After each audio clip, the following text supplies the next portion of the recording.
Módena, Italia. Eduardo Bohórquez López, presidente del Consejo Rector de Transparencia Mexicana, y para presidir este panel nos acompaña el doctor Rafael Estrada Michel, director general del Instituto Nacional de Ciencias Penales, a quien en este momento le cedo el uso del micrófono. Adelante, por favor.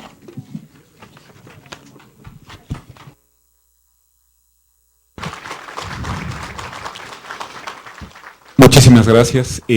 Sin más, vamos a tener el placer de escuchar a Eduardo.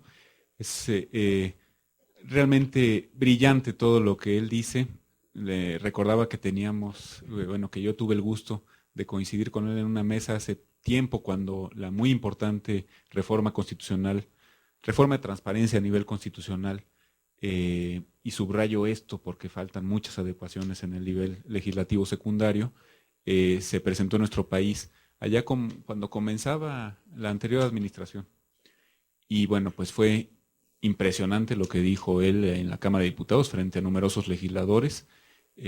Ha influido muchísimo, Eduardo, en el aterrizaje de esa reforma y esperemos que todavía siga influyendo más porque faltan muchas cosas. En fin, no les adelanto de lo que seguramente nos hablará él, pero sí quiero decirle que para el Instituto Nacional de Ciencias Penales es un enorme honor tenerlo aquí. Eduardo. Sí, no te importa, me pongo de pie. Sí, te devuelvo el micrófono.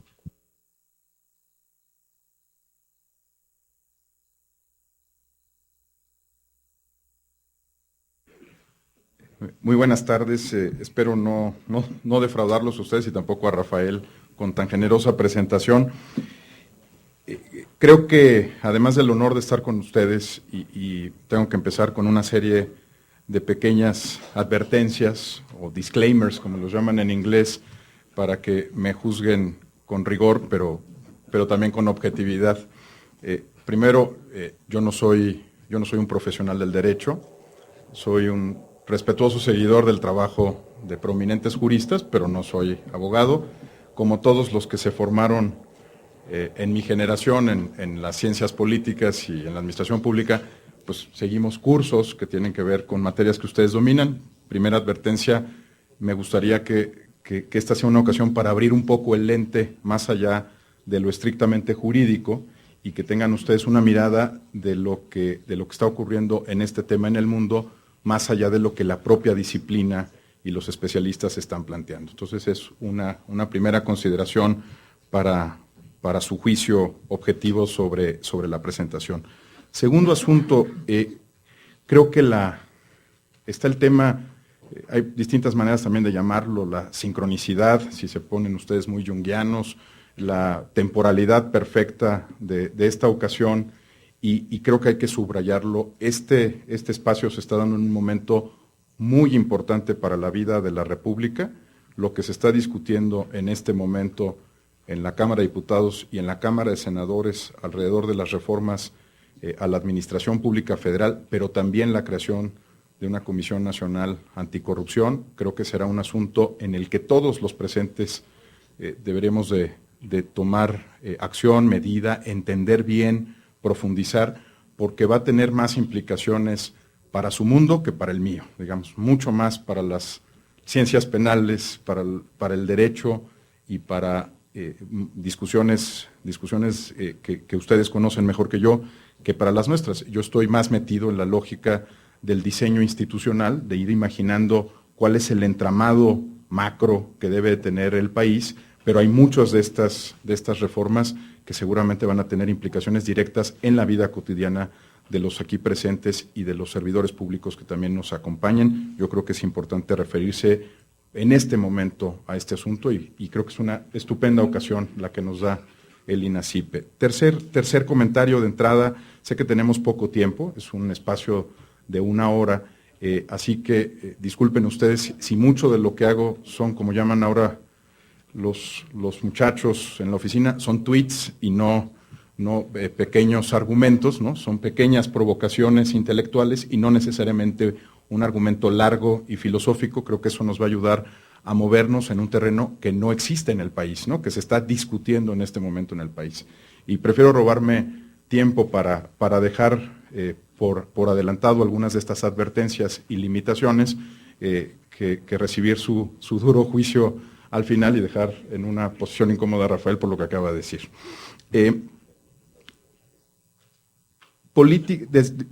Corrupción privada y corrupción pública.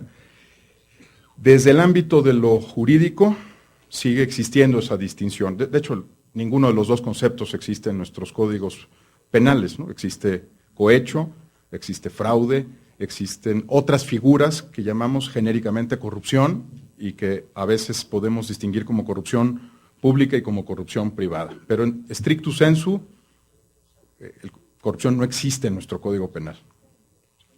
Entonces, primer problema analítico a resolver. ¿Debemos de continuar discutiendo políticamente corrupción o debemos hablar de los tipos penales que están asociados con ella, de la parte administrativa que está asociada con las sanciones y que llamamos en una nebulosa enorme corrupción, ¿no?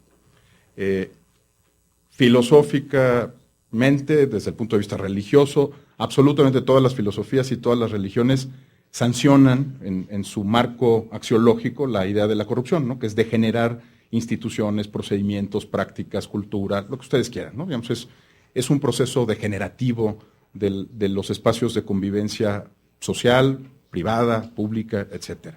Entonces, primer tuit, viene una discusión grande sobre qué es corrupción, ¿no? Y qué es lo que queremos perseguir y cómo queremos perseguirlo. Y la discusión está, pese a tener una larga tradición de códigos penales, está en pañales, ¿no? Por muchos años no hemos querido entrarle al debate de fondo, qué es y qué no es. Y qué estamos persiguiendo cuando decimos que queremos, por ejemplo, crear una Comisión Nacional Anticorrupción.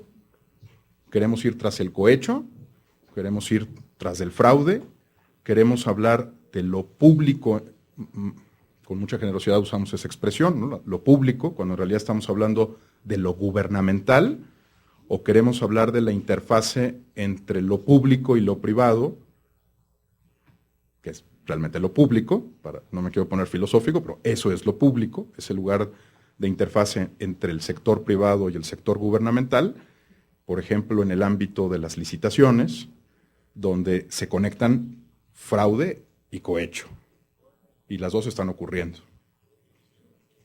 Entonces, primer asunto, paradójicamente, 200 y pico años después de crear esta república como la entendemos, vamos a tener que empezar a discutir qué es corrupción, ¿no?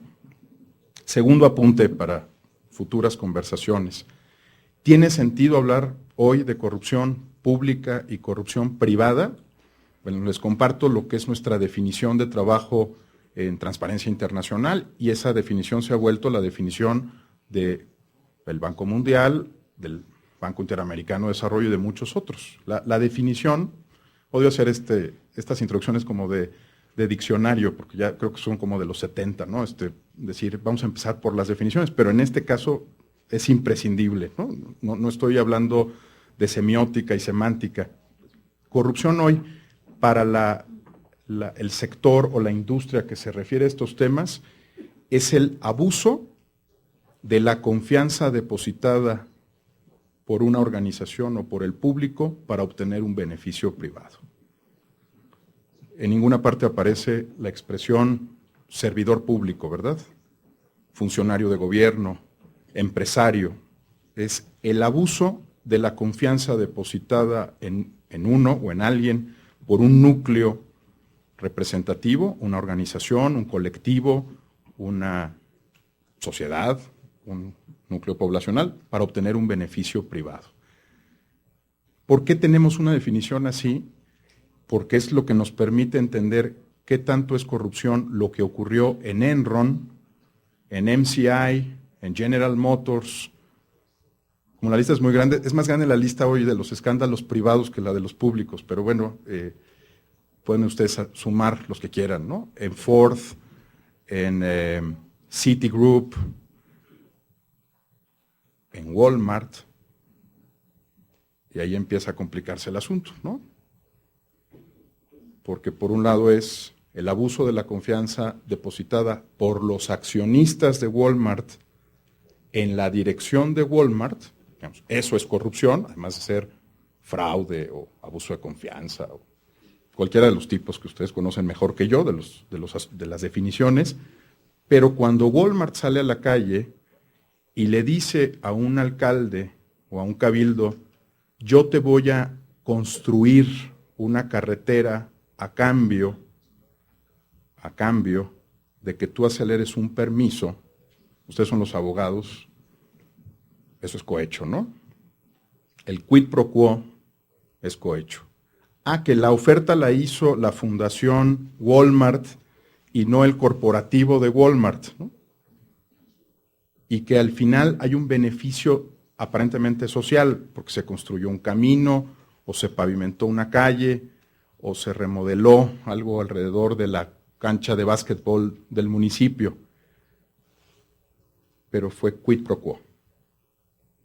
Si Walmart, a través de su fundación, decide pavimentar todo México, gracias Walmart, ¿no?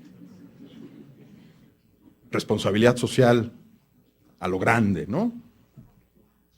Si Walmart dice, voy a pavimentar todo México a cambio de poner 450,000 unidades en aquellas calles que pavimenté, cohecho. Hasta el día de hoy, cohecho. Probarlo es otro asunto, pero cohecho. Las definiciones entonces se han vuelto parte del modelo económico, social, cultural, también, digamos, en el que vivimos. Importa más referirnos al punto donde convergen las empresas y los gobiernos, el mercado. Importa mucho más pensar en el mercado que en los atributos de cada uno de estos dos entes por separado. Esta es la primera serie de reformas, cuando empecemos a hablar de la Comisión Nacional Anticorrupción, que van a tener un claro corte histórico, ¿no? Estas son las reformas siglo XXI. En el siglo XX, la confusión entre los roles del Estado como promotor del desarrollo y como agente económico en el desarrollo, pues nos hacía muy fácil decir, regulemos, y yo también creo que aquí hay una serie de imprecisiones y sutilezas, pero regulemos al Estado, ¿no? En realidad regulemos al gobierno, era lo que estábamos diciendo. Y si lo regulamos mucho y bien, ya con eso tenemos una república sana, ¿no? Digamos, Lord Acton, pero en serio, ¿no? Vamos a regular y a regular, y si ustedes son servidores públicos, vamos a hacerles sentir que vamos detrás de ustedes todo el tiempo, con auditorías, con mecanismos de supervisión, de control, ¿no? Que ustedes sepan que el control gubernamental existe porque todo lo que existe en el mercado está en el gobierno. Siglo XX, 1950, al año 99, 98, hasta Enron, ¿no? Siglo XXI, no, lo que importa es regular el mercado. ¿Quién opera Metrobús? ¿El gobierno de la ciudad? Es una, como decía Abel Quesada en los 70, si te dan una concesión te resuelven la vida, ¿no? Es una concesión. Y el Estado, en realidad el gobierno, actúa como regulador de esa concesión. Si fuera un buen regulador el gobierno, ninguno de ustedes se quejaría del transporte público de la ciudad, ¿verdad? ¿No? O del país. No quiero ni imaginarme lo que es pedir por solicitud de acceso a la información el título de concesión de los autobuses de Villahermosa. Debe ser, digamos, verdaderamente peligroso pedir esa concesión y hacerla pública, ¿no? Porque no creo que el servicio se parezca en nada a lo que dice el título de concesión. Pero en absolutamente nada, ¿no? El título de concesión debe ser como un autobús catalán, ¿no? Operando perfectamente con aire acondicionado, y el que está operando es un autobús de dudosa procedencia legal, ¿no? Que está además transportando, digamos, otros asuntos más relevantes, y está lavando dinero y tiene otros beneficios. Como el Estado, el gobierno, no es un gran regulador de sus propias concesiones, seguir presionando solo al gobierno para que controle la corrupción dentro del gobierno y en las concesiones que opera, pues puede tomarnos como 170 años, ¿no?, de presión, ¿no?, digamos, seguir exigiéndole al gobierno y al gobierno y al gobierno. Entonces, las definiciones hoy nos hacen llevar esta discusión al mercado. Lo que importa es que cuando se entregue un título de concesión, no importa qué tan legal sea el título en sí mismo, sino que la operación en donde se encuentran ciudadanos, en tanto consumidores de servicios públicos, autoridad en tanto regulador de esa concesión y garante de que se cumpla, y Estado en tanto marco para que esa relación se dé, eso es lo que interesa en términos de corrupción, ¿no? Nos va a poner a pensar cómo regular mercados, no instituciones. Y revisen ustedes la lista de los grandes problemas nacionales, no los de Andrés Molina Enríquez, los de hoy, y cuáles son los que están ocupando la escena pública todo el tiempo. Telecomunicaciones, una concesión, triple play, doble play, macro play, llámenlo como quieran, digamos, es una concesión y traemos un tema. Medios de comunicación, otra concesión. Minería, que viene con todo para hacernos la vida complicada en los próximos 20 años, ¿no? Pero en serio complicada, porque además tenemos la preciosidad ahí de que en México, creo que todos ustedes lo saben, los derechos que se pagan por minería se pagan por superficie, no por mineral extraído. Es un gran regalo que le hicimos a la industria minera en los 20s y 30s, ¿no? No me digas cuánto te llevaste, dime cuántas hectáreas tienes, ¿no? Y si son 1,200 hectáreas, pues me pagas 16 pesos por hectárea, y ya, si abajo hay 400 millones de dólares de mineral, bueno, pues fuiste visionario, ¿no?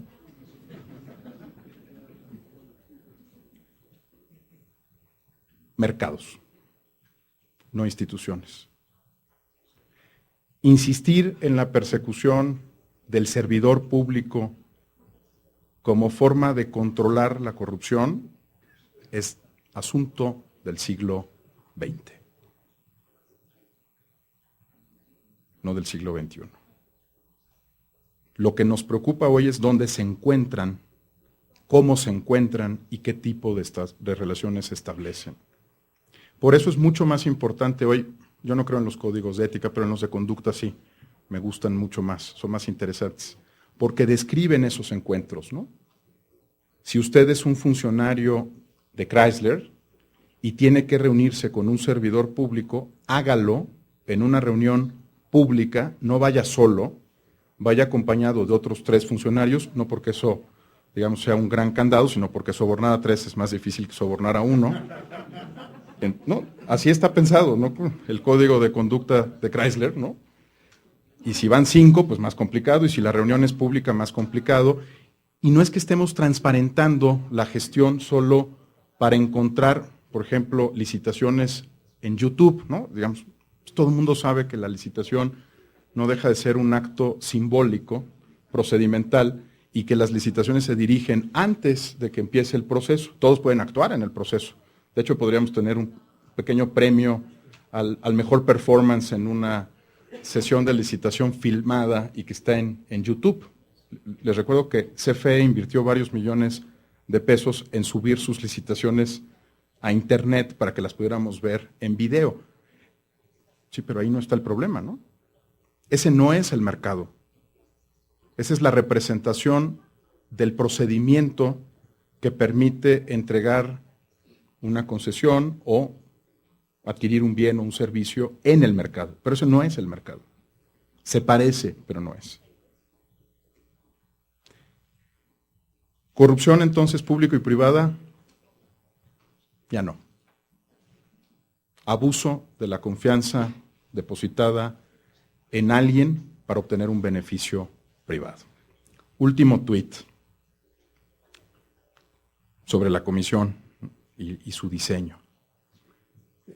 Todo diseño institucional, como toda arquitectura, como todo modelo artístico, tiene pues virtudes y defectos, digamos, es parte del diseño de las instituciones. No podemos acertar siempre. La opinión pública lo exige, ¿no? Nos encantaría que las leyes fueran perfectas, ¿no? Y que cubrieran todos y cada uno de los ángulos, pero en realidad pues son pequeños consensos en un momento particular de la República hasta que se alcanza un nuevo consenso. Se parecen más a la estructura de las revoluciones científicas de Thomas Kuhn, ¿se acuerdan aquel libro clásico publicado en español por el Fondo de Cultura Económica, que decía, bueno, mientras no haya un centro epistémico pertinente que declare la existencia de un nuevo paradigma, el paradigma sigue vigente. Nuestro marco normativo es muy parecido a esto, ¿no? Digamos, es el consenso que logramos encontrar en un momento para diseñar algo y ese consenso se va a romper tarde o temprano. Y un nuevo centro epistémico pertinente o un nuevo centro políticamente pertinente pues tratará de renovar ese consenso en el tiempo. ¿Cuál es el consenso que se presenta al Senado y a la Cámara de Diputados el día de hoy? Bueno, creo que todos leyeron las 8 columnas de Reforma, donde decía, seguridad pública regresa a gobernación, ¿no? Yo no sé si le hubiera dedicado las 8 columnas a ese tema. A mí me hubiera gustado decir, la única Secretaría de Estado que teníamos, Hacienda, se vuelve todavía más poderosa, ¿no? Porque la única Secretaría de Estado es Hacienda. Las demás a veces son secretarías, a veces son organismos públicos desconcentrados, a veces son como agencias bien intencionadas, a veces definen políticas, pero secretaría en el concepto clásico, Hacienda, más que gobernación.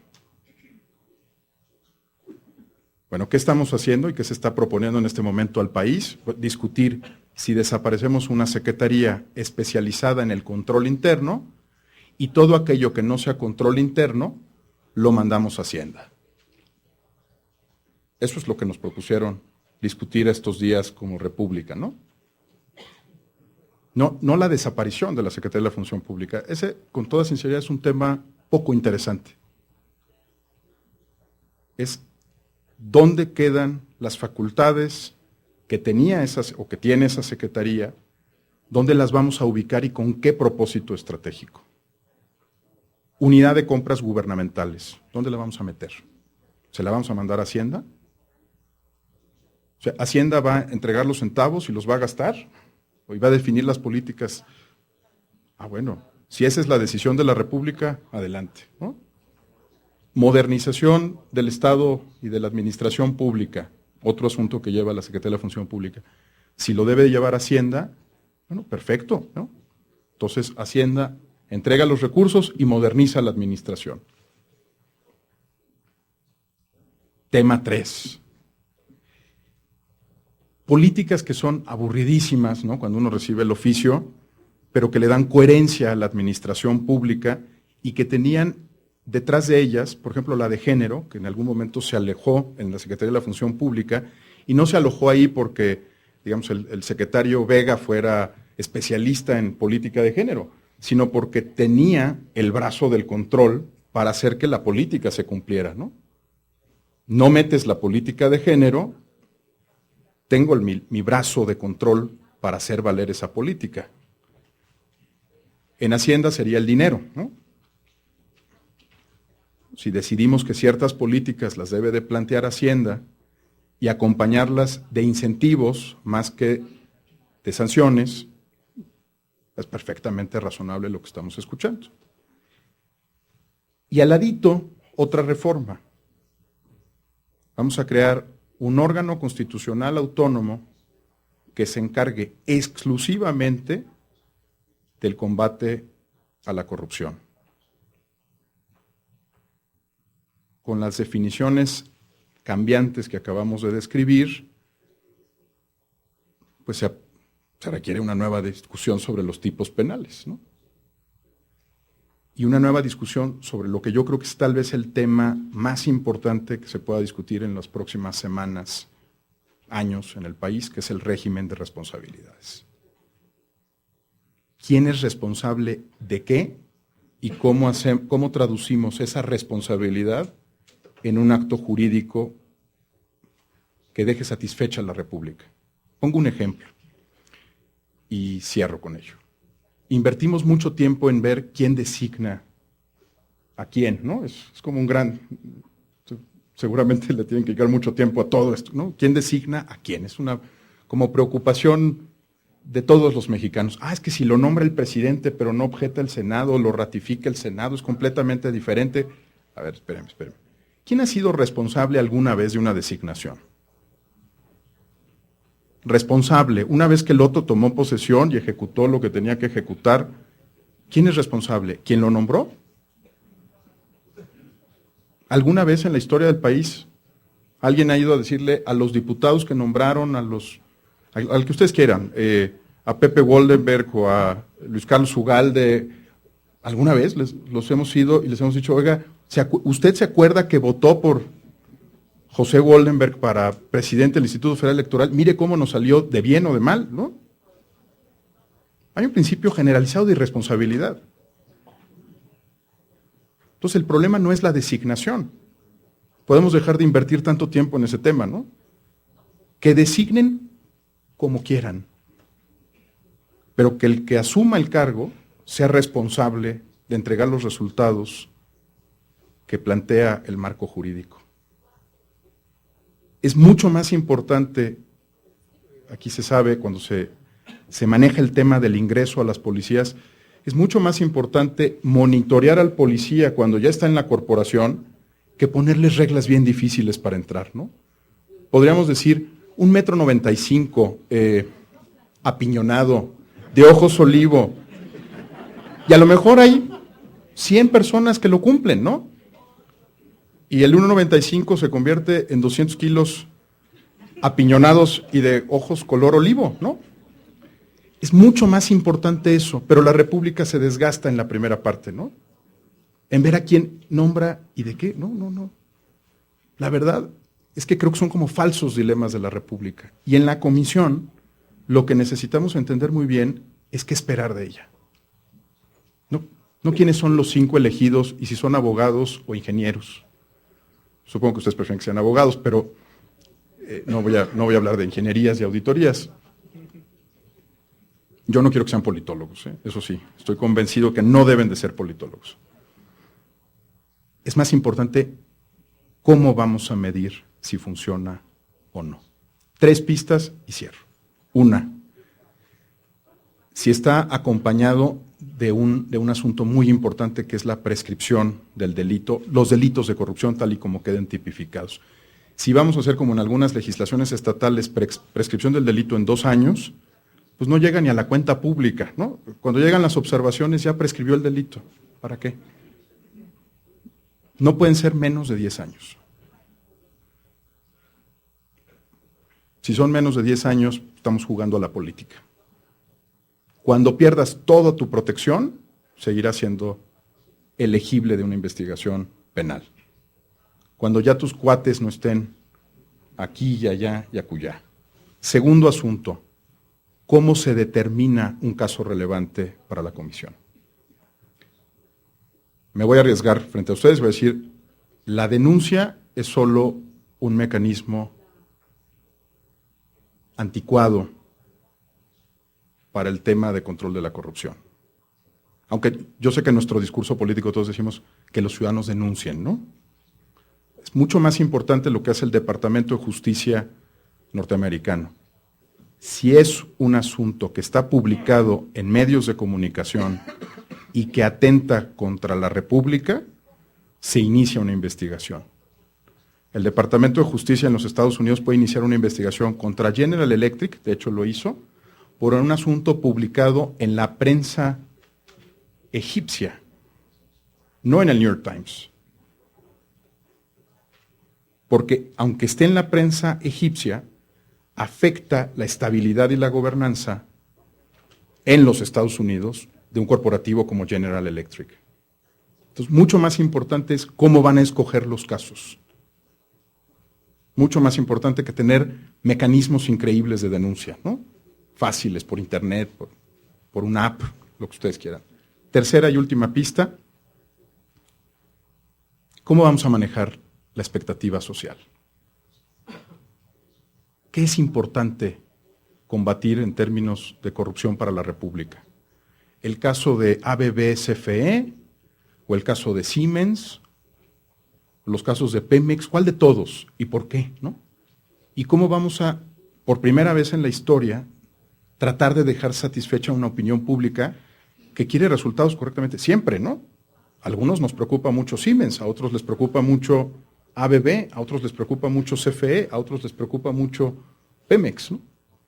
Por válidas razones a todos. ¿Cómo vamos a ordenar las expectativas sociales? Lo peor que le puede pasar a una comisión anticorrupción es lo que le ocurrió a la Argentina, que fuera calificada 2 años después de creada como la agencia más corrupta del gobierno argentino. Necesitamos empezar a hablar de corrupción desde lo que ustedes saben hacer mejor que yo, desde el punto de vista jurídico. Necesitamos empezar a hablar del tema en los mercados y no solo en las instituciones, y necesitamos empezar a manejar correctamente las expectativas sociales. ¿Qué significa sanear la República? Significa, en mi opinión, un tuit más, que los sistemas que inventamos funcionen, que los servicios públicos se entreguen, que los trámites se respeten, que las licitaciones salgan más o menos bien, no que desaparezca la corrupción. En la terminal de Berlín hubo tanta corrupción como en la T2 del Aeropuerto Internacional de la Ciudad de México. En la T5 de Heathrow hubo tanta corrupción como en la T2 de la Ciudad de México y como en el aeropuerto de Berlín. ¿Cuál fue la diferencia? Cuando ustedes abren la llave del agua en la T5, el agua sale. Cuando llegan a la terminal 2, hay un señor que les tiene que ayudar con el jabón y con las toallitas, y si no está ese señor, el sistema no funciona. Muchas gracias y buenas tardes.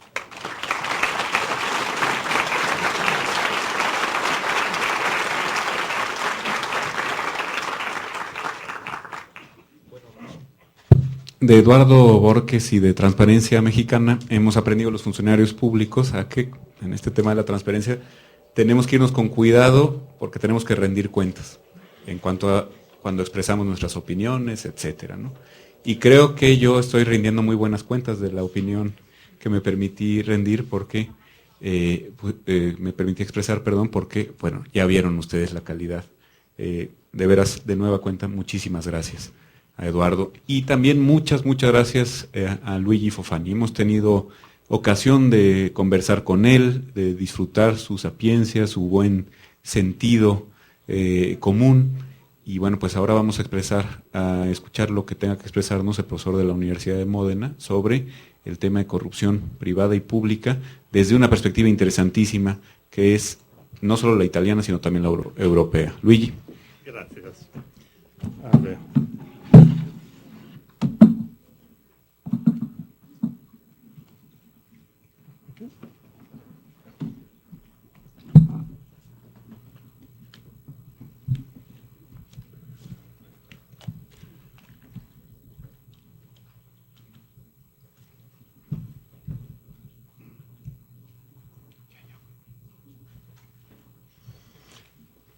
Muchas gracias y buenos días a todos. Empezamos esta exposición con una pequeña muestra, un patchwork, ¿no?, de las iniciativas más significativas de los últimos años en esta cruzada global contra la corrupción. Y podemos decir, para empezar, que si hay que hablar hoy de globalización de la política criminal, bien, la lucha contra la corrupción es probablemente el ejemplo más paradigmático, más llamativo de política criminal global hoy en día. Y vemos aquí, sin ninguna pretensión de exhaustividad, un pequeño elenco, un catálogo de iniciativas contra la corrupción a nivel global, regional, continental y de agencias internacionales que protagonizan esta lucha contra la corrupción. Como podemos ver, hay efectivamente un abanico de iniciativas que cubre todas las instituciones más significativas, desde las Naciones Unidas a la Unión Europea, a la OSD, etc. Y lo que me gustaría aquí, no, demasiado, hablar un poco de este nuevo rostro de la corrupción y de la lucha contra la corrupción que se está delineando a la luz de estas iniciativas internacionales. En primer lugar, hay un cambio muy significativo, ya lo hablaba. ¿Sí? No, necesito, gracias. Estaba hablando esta mañana Dan Nieto de la misma cuestión. Es decir, el cambio de una perspectiva de lucha contra la corrupción para defender la integridad de la administración pública, que era el enfoque tradicional de la corrupción. Cuando en nuestra carrera universitaria se estudiaba los manuales clásicos de los delitos contra la administración pública, la perspectiva de la corrupción era la perspectiva de un tipo penal para proteger el prestigio y el honor de la administración pública, según la perspectiva más antigua. Luego en los manuales más modernos se hablaba de protección de la imparcialidad y eficiencia de la administración pública. Bueno, todo esto se ha quedado hoy bastante limitado. Si miramos a la nueva política criminal contra la corrupción, la perspectiva es muy diferente, mucho más amplia. Es una perspectiva de lucha contra la corrupción para proteger el buen funcionamiento del sistema económico, para proteger la confianza en las relaciones comerciales internacionales. Es decir, la corrupción se ha convertido hoy en día en un delito económico, en el sentido más amplio de la palabra. Un delito económico en el cual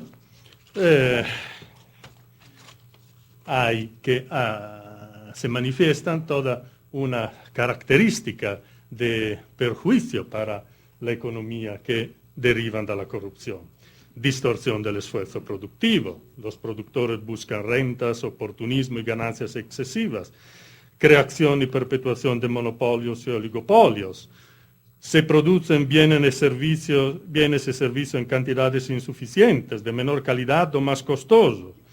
Menos incentivos a invertir, dado los mayores niveles de riesgos. Menor ingresos de nuevos empresarios en el mercado, freno a la innovación y al desarrollo creativo, distorsión de las tomas de decisiones en el sector público respecto de los servicios e inversiones que debe efectuar el Estado. Todo esto son consecuencias perjudiciales de la corrupción que nos dan la idea de una corrupción como delito económico. Luchar contra la corrupción para garantizar una economía limpia y eficiente. Entonces, esta es la gran palabra de orden de estas iniciativas internacionales. Pero también para luchar contra la corrupción, para salvaguardar la calidad de las instituciones democráticas y un desarrollo sostenible.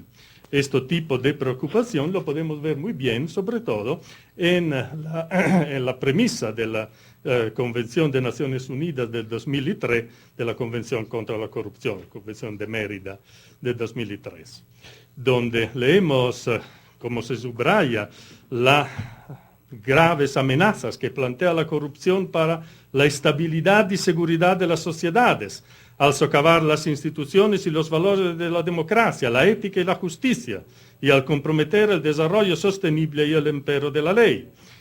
Se subrayan los vínculos entre la corrupción y otras formas de delincuencia, en particular delincuencia organizada, y la preocupación por los casos de corrupción que entrañan vastas cantidades de activos, los cuales pueden constituir una proporción importante de los recursos de los estados y que amenazan la estabilidad política y el desarrollo sostenible de esos estados.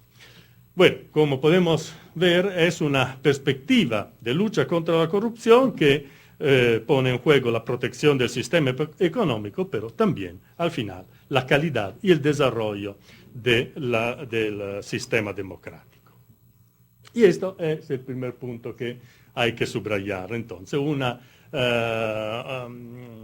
cambio de perspectiva de política criminal mucho más amplio frente a lo que era el enfoque tradicional de la corrupción. En segundo lugar, la perspectiva de la lucha contra la corrupción es una perspectiva en la cual entran una multitud de actores y de fuentes normativas de rango y nivel muy diferente. Un global law, como escribe Adán Nieto en su artículo sobre la corrupción en los cahiers, que tenéis todos desde ayer en vuestras manos, y escribe Adán que esta Global Law es una confluencia de organizaciones internacionales que trabajan en red con actores públicos y privados y que utiliza para alcanzar sus objetivos herramientas normativas procedentes del hard law, del soft law y de la autorregulación empresarial. Una descripción que me parece muy eficaz de lo que es hoy el sistema normativo de la lucha contra la corrupción. Una lucha que se desarrolla a través de una persecución penal de carácter internacional y extraterritorial. Hay que apreciar una tendencia de todos los ordenamientos nacionales hoy en día a perseguir la corrupción también mucho más allá de los estrictos límites del principio de territorialidad, así como se desarrollan cada día más los instrumentos de la cooperación internacional para la lucha contra la corrupción. Otro punto extremadamente importante, en esta nueva perspectiva de corrupción como delito económico se difuminan la diferencia entre corrupción en el sector público y en el sector privado. Si la perspectiva tradicional, que todavía está muy consolidadas en varios ordenamientos, como el mío, el ordenamiento italiano, era la de corrupción en el sector público, un acuerdo ilícito en el cual uno de los sujetos era necesariamente un funcionario público. La perspectiva que hoy podemos apreciar en todas estas iniciativas internacionales es de corrupción en el sector público y en el sector privado. La lucha contra la corrupción mira a salvaguardar las reglas de la competencia para el buen funcionamiento del sistema económico, etc., hay que castigar, quizá no en el mismo tipo penal, pero de forma análoga, tanto la corrupción en el sector público quanto la corrupción en el sector privado, y esta es una línea de evolución de la política criminal que en los últimos años se ha hecho muy fuerte en Europa y no solo en Europa. Y otro punto extremadamente importante, la importancia de la autorregulación empresarial en la lucha contra la corrupción y la afirmación, la difusión de una responsabilidad de las personas jurídicas. Históricamente la lucha contra la corrupción ha sido el motor fundamental, el impulso fundamental para imponer en todo el mundo un nuevo sistema de responsabilidad de las personas jurídicas. En Europa esto es muy claro, pero también fuera de Europa, que sí hemos tenido en los últimos años muchísimas reformas para introducir nuevos sistemas de responsabilidad de las personas jurídicas entre el penal y el administrativo, que eran absolutamente desconocidos hasta hace pocos años. Si esto ha ocurrido, ha sido fundamentalmente por esto, para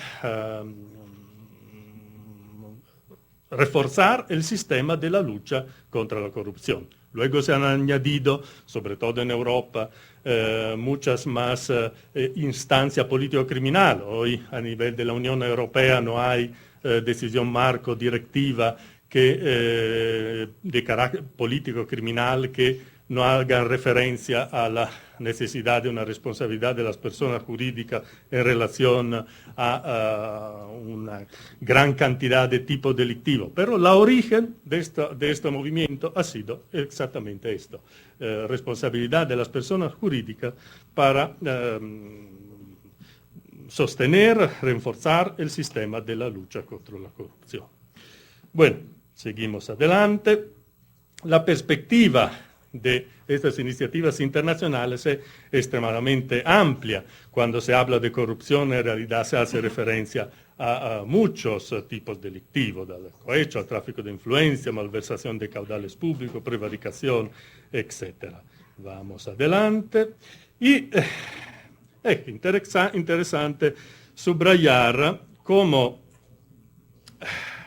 el tema de la corrupción es hoy absolutamente fundamental, básico, para la valoración internacional de los estados. La permeabilidad a la corrupción y la difusión de la corrupción en los estados es un elemento fundamental para valorar la calidad, las perspectivas económicas y no solo de un país.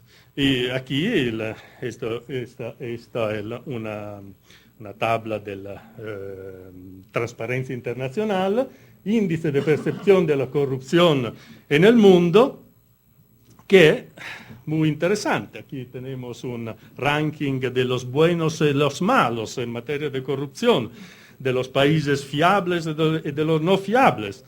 Un elemento fundamental para la perspectiva de desarrollo de cada país, un poco como la prima de riesgo. Y aquí vemos en este ranking, entre los amarillos, que son los buenos, y los rojos, que son los malos, son muy buenos, por ejemplo, los países escandinavos, 4 en los primeros 6. Bastante buena Alemania, en posición 13, no obstante el caso Siemens, del cual vamos a hablar luego, quizá gracias a la reacción que este ordenamiento ha revelado frente al caso Siemens. España está bastante malito, a la posición 31, ya en zona roja. Mal Italia está mal, posición 69, Brasil 73, Grecia 80. Y hablando de Grecia, hay una coincidencia muy significativa entre crisis financieras y de la deuda pública y alto nivel de corrupción. Y lamentablemente peor todavía está en este ranking la posición de México, que clasifica el número 100. Bueno, hablando de la corrupción internacional, hay que subrayar el papel importante de la OSD, de sus convenciones y de las consiguientes recomendaciones que se han desarrollado en los últimos años. Y hacemos ahora una breve referencia como paradigma, caso paradigmático más llamativo, más importante de corrupción internacional en los últimos años, al caso Siemens, los casos Siemens. Siemens ha sido un ejemplo de corrupción sistemática en todo el mundo, con tolerancia y connivencia de los altos directivos del grupo. Hemos visto en la slide anterior el primero de los casos que se han denunciado, lo que se refiere al escándalo de los DNI en Argentina. Y luego el episodio quizá más clamoroso, la redada en 300 oficinas y hogares de Siemens el 15 de noviembre de 2006, con investigaciones por pago sospechoso por valor de hasta 400 millones de euros. Y luego la parte italiana, la corrupción para los sobornos pagados en Italia para construcción de una turbina de gas para Enel. Un caso que en aquella época no había en Italia ningún tipo penal de corrupción entre privados, en Italia no pudo ser castigado, sí, pero en Alemania. Y luego seguimos con Alemania. En Alemania, 2007, condena del director de la sección de telecomunicaciones de Siemens por 49 casos de fraudes con sobornos a través de giros a empresas inexistentes. Y luego, en diciembre de 2008, Siemens clamorosamente admite pago de sobornos en Venezuela entre 2001 y 2007 por valor de al menos 18 millones de dólares a cambio de trato de favor a la construcción de trenes suburbanos en Valencia y Maracaibo. Y Siemens acepta pagar una multa de 1.300 millones de dólares. Y luego se investiga en Estados Unidos. Y en el momento actual hay todavía investigación abierta en Argentina y en Estados Unidos. Me he retenido a hablar de Siemens porque sí, en los últimos años ha sido el caso más llamativo, más importante de corrupción internacional, quizá el paradigma de la corrupción internacional, por su sistematicidad, por la connivencia de los niveles apicales de la multinacional, por el menosprecio de la idea de una competencia como juego limpio, por la idea que lo que no puedes hacer en patria lo haces en el extranjero, ¿no? Por la fraude contra los accionistas, etc. Esta es la parte mala de este caso, pero hay también que apreciar el lado positivo. El caso Siemens es un caso de muerte y resurrección de una grande empresa. Siemens hoy es el ejemplo máximo de la potencialidad reeducativa de las sanciones a las empresas. Hoy Siemens es una campeona, la nueva Siemens es una campeona de la filosofía de los compliance, ha invertido millones y millones de euros y de dólares en compliance y en prevención de la corrupción. Probablemente son hoy los modelos de organización, los programas de cumplimiento más eficaces, más a la vanguardia en el mundo. Y esto por decir que la prevención especial quizá es mucho más efectiva en las sanciones contra las personas jurídicas que no contra las personas físicas. Esto es un elemento que hay que reflexionar. Bueno, seguimos adelante. Aquí en los últimos años, como sabemos, hay muchas recomendaciones por parte de las agencias internacionales a los varios países, por ejemplo, por lo que se refiere a México por parte del OECD, indicaciones para corregir en la situación actual en temas de corrupción internacional y de responsabilidad de las personas jurídicas. Con referencia a Italia, la problematicidad del tipo penal de la concusión, quizá del cual podemos hablar un poquito luego si tenemos tiempo, y otras indicaciones para una mayor efectividad de la persecución de la corrupción internacional y del sistema de sanciones. Otras recomendaciones, esto es en un contexto europeo, proviene del GRECO, que es una agencia del Consejo de Europa. Y aquí, por ejemplo, con referencia a un par de países significativos como España e Italia, en España se subraya la necesidad de ampliar el ámbito de aplicación de la corrupción a sujetos extranjeros y la corrupción en el sector privado. Son indicaciones que el legislador español ha tenido en cuenta en la reforma de 2010. por lo que se refiere a Italia, Italia todavía no había ratificado la Convención Penal sobre Corrupción del 99, tiene problema por lo que se refiere a aplicación de la corrupción a sujetos extranjeros y corrupción del sector privado y tráfico de influencia, del cual hablaremos luego si tenemos un poco de tiempo. Bueno, para entrar un poquito, no puedo no hablar de Italia hablando de corrupción. La corrupción en Italia ha sido en los últimos 20 años algo que ha llamado la atención del mundo entero. Sobre todo el caso de Tangentopoli. Tangentopoli ha sido una palabra con la cual se ha definido un fenómeno de emersión de casos capilares difundidos a todos los niveles de corrupción del sistema político, de relaciones ilícitas entre mundo empresarial, partidos políticos y administración pública. Los grandes protagonistas más famosos de esta cruzada contra la corrupción ha sido el grupo de los fiscales llamados del grupo de manos limpias, mani pulite, de la Fiscalía de Milán, que es la fiscalía que ha protagonizado esta época de Tangentopoli en Italia, que estamos en los años 90 del siglo pasado, y este señor, Mario Chiesa, en 1992, es el primer detenido por corrupción en estos procedimientos penales en esta época de Tangentopoli. No es fácil dar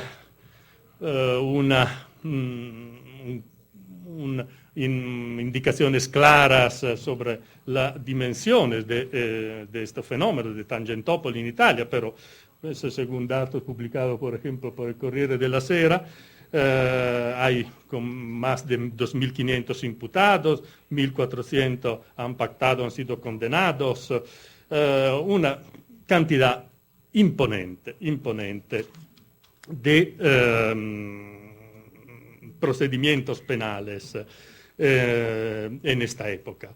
Y no solo la parte penal es importante, ha sido clamoroso sobre todo las consecuencias políticas, porque estos procedimientos penales de Tangentopoli lo que han provocado ha sido un radical cambio del sistema político en Italia.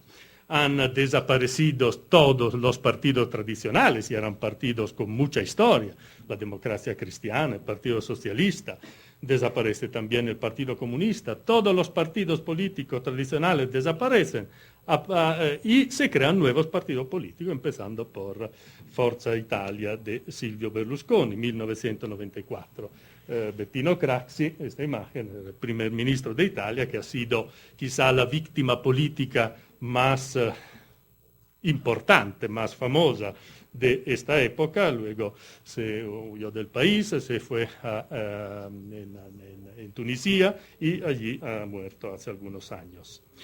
Y ahora se habla en Italia de Segunda República, un término improprio, francamente, porque no hemos tenido afortunadamente un cambio constitucional, pero sí un cambio profundo del sistema político. Y los años el último decenio, de los últimos 15 años, dominado por la figura de Silvio Berlusconi, no ha sido precisamente la época de oro de la lucha contra la corrupción en Italia. Y al contrario, se han aprobado una serie de reformas que han provocado una dificultad en la lucha contra la corrupción, sobre todo dos muy importantes, una reducción de los términos de prescripción y sobre todo muy muy importante, muy conflictiva, muy debatida, la reforma de la regulación penal de los delitos societarios, con una práctica desaparición, despenalización del tipo penal de la falsedad en las cuentas, que en la época de Tangentopoli había sido un instrumento normativo fundamental para el descubrimiento de las corrupciones, de los fondos negros de las empresas, de las cajas negras que servían para pagar sobornos a los partidos políticos. También hubo un cambio importante a nivel de la opinión pública. En los años de Tangentopoli había fenómenos que nunca se habían visto en Italia de apoyo a los magistrados, a los fiscales en la lucha contra la corrupción, corteos, en manifestaciones en las públicas vías y plazas para apoyar a los fiscales en Milán y en otras ciudades. Un desprecio muy fuerte contra todos los protagonistas del sistema político. Y en los años siguientes, los años del berlusconismo, de la Segunda República, hay un cambio muy fuerte, un cansancio de la opinión pública frente a la lucha contra la corrupción, quizá porque en Italia sí, hay un fuerte desprecio contra los políticos corruptos, pero por otro lado, gran parte de la sociedad civil vive de la corrupción, directamente o indirectamente, hay que decirlo, y por esto, bueno, sí, 4, 5, 10 años de entusiasmo para la lucha contra la corrupción, pero luego un grande cansancio y el deseo que todo esto acabe pronto. Y esto ha sido un poco el clima de la opinión pública en estos años dominado por los gobiernos Berlusconi. En Italia, hoy, ¿qué hay? Se habla en los últimos tiempos, después de la fin del gobierno Berlusconi, se habla de una nueva Tangentopoli. Hay casos de corrupción Hay casos de corrupción clamorosos, sobre todo en los últimos meses a nivel de las administraciones regionales, en Lazio, en Lombardía, las regiones más importantes, casos de corrupciones eclatantes, enormes. La corrupción de los partidos políticos sigue siendo, también en esta llamada Segunda República, un tema fundamental. Hace pocas semanas se ha aprobado una ley de reforma de la corrupción, con la cual finalmente se ha ratificado la Convención Penal sobre la corrupción del 1999. Se ha desarrollado sobre todo un sistema de medidas preventivas contra de la corrupción, a ver si efectivamente funcionarán. Esta es la parte quizá más importante de la ley de reforma. Transparencia de la actividad administrativa, institución de una nueva autoridad nacional anticorrupción, de un plan nacional contra la corrupción. Y por lo que se refiere a la parte penal, se ha introducido una nueva regulación de este tipo muy italiano de la concussione. ¿Qué es la concussione? La concussione es una extorsión por parte del funcionario público contra un privado, pero no es una extorsión en sentido estricto. En la configuración tradicional de este tipo penal hay también inducción a pagar un soborno por parte del privado y a veces son formas de inducción muy sutiles, muy indirectas. Hay una zona gris entre corruzione y concussione. La corruzione in Italia es un tipo penal donde se castiga el funcionario público y el privado, las dos partes. La concussione, al contrario, es un tipo penal donde el autor es el funcionario público, el privado es una víctima. Y esto en la práctica ha dado lugar a aplicaciones muy dudosas y ha sido criticado por parte sobre todo del Greco. Ha sido criticado porque demasiadas veces el privado, el empresario, la persona que pagaba el soborno, tenía una vía de escape muy fácil diciendo, soy la víctima del funcionario público, sí, he pagado yo, no me ha pedido nada, pero lo he hecho porque había un clima que si no pagaba no podía ejercer una actividad económica, no podía participar a una gara pública, etcétera, etcétera.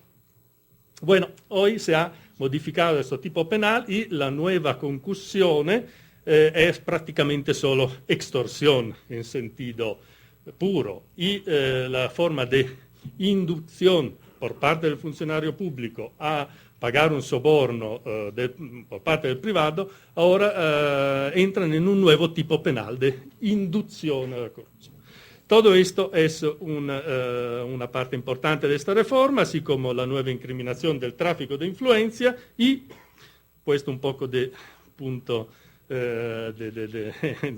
interrogativo, porque incriminación de la corrupción en el sector privado. La ley, el gobierno ha dicho con esta reforma hemos introducido la corrupción en el sector privado. En realidad no me parece que sea así, en el sentido que lo que hay hoy era lo que había antes, es decir, un tipo penal que está en el Código Civil, no en el Código Penal, un tipo penal que castiga una forma de corrupción en las sociedades mercantiles que pero es simplemente una forma especial, un tipo especial de administración desleal, que se castiga solo si hay un perjuicio económico a la empresa y que no toma en suficiente consideración el bien jurídico de la protección de la competencia, que es el bien jurídico que según la decisión marco de la Unión Europea que esta reforma ha querido aplicar en Italia, sería el bien de proteger por este nuevo tipo penal. Bueno, con esto creo que he terminado mi exposición. Muchas gracias por vuestra atención.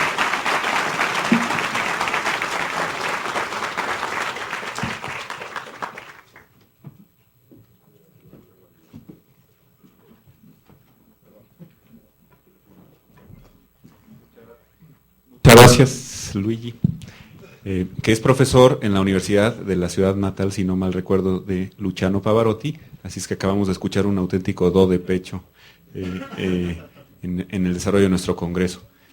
¿Hay algunas preguntas en tarjeta? Gracias. Don Hipólito Jaimes, dígame si me imagino que es dirigida a ambos ponentes. Dígame si la prevención para el control de la delincuencia organizada debe darse desde el Congreso hacia los municipios, dando prioridad a la alimentación, salud y trabajo, y buena administración de impuestos, así como transparencia financiera del Estado en general, en sus tres órdenes.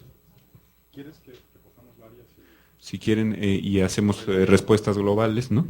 Para terminar en tiempo muy bien. Don Darío Larrondo, ¿cómo sustraer a la Comisión Anticorrupción de las presiones e intereses que rigen el mercado, si es precisamente la protección de dichos intereses la que globalmente está generando las normas jurídicas aplicables, acorde con la ponencia desarrollada por el doctor Juan María Terradillos hace algunos minutos? Bueno, quizá esto también conecta globalmente con la otra pregunta. Y doña Paulina Suárez, ¿cuál sería la estrategia o método para eliminar o disminuir la corrupción en Italia? Profesor, bueno, comenzamos con Eduardo. La de Italia me toca a mí, ¿verdad? A ver, yo creo que en reacción a las preguntas se pueden hacer 3 o 4 comentarios que dejen que el debate siga vivo. Primer comentario, creo que hoy nos podemos quitar un estigma que nos ha hecho mucho daño para hacer que las comisiones funcionen, para hacer que las instituciones funcionen, y es el estigma culturalista. Lo que acaba de hacer Luigi es ilustrarnos lo voy a decir en buen castellano, no que en todos lados se cuecen habas, sino que la cultura no es el factor más importante para entender cómo corregir el problema de la corrupción. Creo que ambos hemos coincidido en que, lo has dicho tú como delito económico, yo me he referido a los mercados, que este es un asunto de sistemas mucho más que de culturas. No es el norte y el sur de Italia o el norte o el sur de México, es el modelo económico y los sistemas que están dentro de él. Creo que ahí hay una enorme lección, nos ha quitado mucho tiempo decir que la corrupción está en nuestros genes, que los mexicanos somos corruptos, ratificar con los índices. Yo soy de los que tiene que defender ese índice cada año, lo haré el 5 de diciembre para México, que confirman lo que somos. Yo creo que no, yo creo que ilustran la dimensión del problema. No hay nada atípico en los genes de los mexicanos. Nada atípico. Soy muy terco y también fui a otro instituto, no el de Ciencias Penales, el de Medicina Genómica, no encontré nada. Segundo asunto que yo creo que está en ambas conversaciones y que está en las preguntas. ¿Cuál es la estrategia? La primera parte de la estrategia es entender que el problema cambió y que tenemos un instrumental del siglo XX para problemas del siglo XXI. Yo creo que esto va a ser fundamental, es entender que no estamos, y hemos coincidido en las dos presentaciones, no estamos regulando agencias gubernamentales o servidores públicos, sino relaciones entre actores, unos gubernamentales y otros económicos. Y creo que enfatizarlo no está de más. Digamos, es el problema de Europa, es el problema sin duda de Grecia, es el problema de España, es el problema de Portugal, está detrás de la falsificación de las estadísticas, lo mismo en Argentina que en el caso europeo, y son estas relaciones inapropiadas, ¿no? Mucho más que actores inapropiados. Tercera reacción, entonces, si la estrategia es cambiar el marco desde el cual estamos viendo el problema, ¿qué tipo de instituciones requerimos para este asunto? Bueno, sí podemos requerir una comisión anticorrupción para un tipo de problema, pero mucho más relevante es cómo se va a articular esa comisión con la Comisión Federal de Competencia Económica. La Comisión Federal de Competencia Económica hoy ya en México está cumpliendo funciones de control de la corrupción. Cuando sanciona a las farmacéuticas por colusión y por relaciones inapropiadas con el IMSS, ya no está hablando solo de un asunto de competencia, se está metiendo en la integridad pública del sistema. Entonces lo interesante va a ser cómo se conectan las distintas instituciones y cómo se pierde lo que la academia en México ha dejado con mucha fuerza claro, que es la fragmentación de las acciones en este tema. Entonces la estrategia es no tener una llave que abre todas las puertas, es tener muchas llaves y muchas puertas y un llavero que esté bien pensado para alinear esas políticas. Y cuarto y último comentario.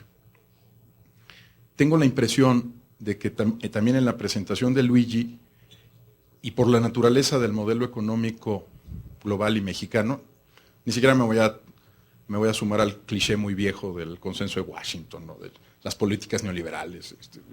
Creo que son clichés ya tan viejos que también hay que empezar a revisarlos, ¿no? Me parece que hay que aceptar el hecho indiscutible que nuestro concepto de jurisdicción ya cambió. Cuando vemos la convención de la OCDE contra el cohecho en transacciones comerciales internacionales, y si no la conocen, métanse, porque yo creo que es uno de los instrumentos de derecho internacional más ricos e interesantes, porque es sencillo. Son 5 páginas, ¿no? No 400. Lo que describe la convención es la enorme dificultad que tenemos hoy en un sistema económico globalizado para perseguir no solo la corrupción de nacionales contra nacionales, sino de empresas. Luigi habló in extenso del tema Siemens. Yo solo voy a recordarles algo que todos deberíamos de saber. Siemens podía deducir de impuestos en Alemania los sobornos que pagó en todos esos países y en México. Había un incentivo económico a pagar los sobornos, eran deducibles de impuestos. Es con la llegada de la convención y de otros instrumentos, de la OCDE y otros instrumentos, que empezamos a discutir no si los mexicanos son más corruptos que los alemanes o los ingleses o los italianos, sino cómo se comportan las empresas que tienen su razón social en Alemania, en México, en Italia o en Francia, cuando hacen negocios con el mundo. Mucho de lo que vamos a discutir en la próxima década es cómo se comporta Cemex en Colombia, o cómo se comporta ICA en Panamá, o cómo se comportan FEMSA en Ecuador, no solo cómo se comporta en México. Y creo que alrededor de la estrategia, que es una de las preguntas, y del tema de los intereses ocultos que pueden afectar el diseño institucional, está el hecho de entender quiénes son los actores de esta nueva puesta en escena. No son, insisto, y quiero insistir mucho en ello, no es el servidor público y no es el monopolio estatal al que una y otra vez le puedes tundir, porque siempre va a haber Estado. Digamos, es muy fácil decir que las instituciones gozan de enorme desconfianza social, porque de todas maneras van a seguir siendo instituciones. No pasa nada, ¿no? Es entender que hay una nueva constelación de actores en este tema y que nuestras herramientas y estrategias tienen que ajustarse a esa nueva gama de actores. Veo que el programa tiene una alusión cinematográfica. Es una película nueva, con un reparto nuevo, y necesitamos mejores guionistas y nuevos directores. Muchas gracias.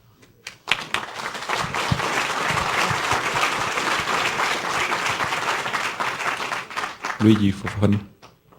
Muchas gracias. Bueno, si tuviera que contestar realmente a esta pregunta, tenemos que estar aquí hasta esta noche. Así que es que hay tanta cosa que se tendrían que cambiar en Italia, sobre todo en el sistema de la administración pública, de las relaciones entre empresas y administración pública. Solo un ejemplo, las administraciones públicas hoy en día en Italia pueden pagar los fornitores con un retraso enorme de meses y a veces más que un año. Esto es un sistema que claramente produce un montón de corrupción, porque la tendencia inevitable para ser pagado es pagar un soborno. Y ejemplos como esto se pueden hacer en cantidad enorme. ¿Qué hay que cambiar? Bueno, yo hago solo dos sugerencias de lo que se tendría que muy puntuales que cambiar en Italia. Un sistema eficaz de control de las cuentas de las empresas, que significa también volver a introducir un tipo penal eficaz de falsedad en las cuentas. La depenalización de hecho que se ha introducido en Italia es una situación absolutamente inaceptable y que favorece absolutamente la difusión de la corrupción. Y otra cuestión, quizá la más importante de todo en Italia, un nuevo sistema de financiación de los partidos políticos. Este es el tema que nunca se ha conseguido solucionar de una forma eficaz y de una forma, siempre hemos tenido una realidad normativa y un sistema normativo que enseñaba alguna cosa y una realidad que era completamente diferente. Un sistema formal de financiación que nunca ha funcionado y luego todo un sistema de financiación en negro que ha sido el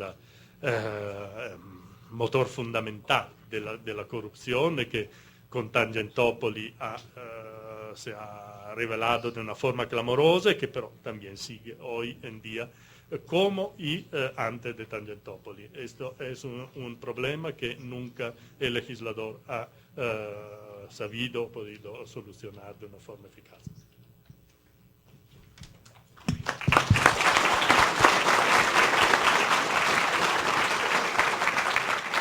Bien, muchísimas gracias. Vamos a entregarles un reconocimiento en nombre del Congreso, de las instituciones organizadoras, y quisiera yo quedarme con el mayor reconocimiento que podemos hacerles a nuestros magníficos ponentes de esta mesa. con esta idea de que el arreglo institucional es importante, el combate a la impunidad es importante, el entender que tanto los funcionarios públicos como los funcionarios en el sector privado con un nivel determinado tienen una situación de garante. No soy yo quien va a venir a darles clases sobre eso a tan ilustres juristas, pero esa situación de garante tiene que traducirse en una responsabilidad mucho mayor y en un combate a la impunidad mucho más efectivo en los delitos y en las conductas que estén relacionadas con la república, con el bienestar de la cosa pública. En fin, para mí ha sido muy, muy aleccionador. Muchísimas gracias por haber estado aquí, Eduardo, Luigi. Y les recordamos que se decreta un receso de 1 hora y media más o menos para que vayamos a comer todos. Gracias.